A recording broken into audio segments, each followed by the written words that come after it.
Look inside. Ask yourself, am I up today, in the middle, or down? Say it honestly, without judgment, just the state.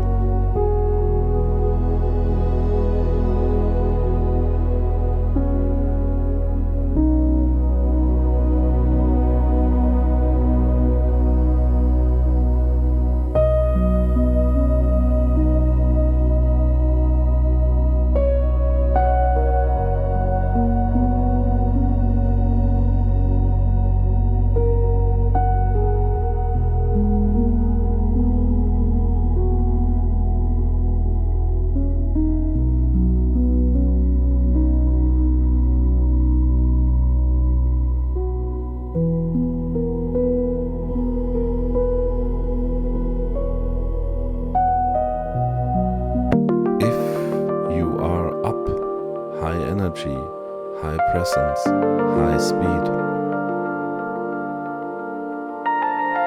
If you are down, heaviness, treatness, resistance. If you are in the middle, clear, neutral, steady. Name your state.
Now ask why I'm here today. Because of sleep, stress, conflict, thoughts, or from no specific reason? Say it as simply as possible.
Picture your inner pendulum. It swings always. You are not the swing, you are the point in the middle that it moves around. See the pendulum, see the movement, and then see the center.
Now consciously enter that point, neutral, still, independent of up or down. Say, I stay here, not in the swing. Feels how the center claims your breath.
Say, I am the center, not the pendulum. This completes the exercise.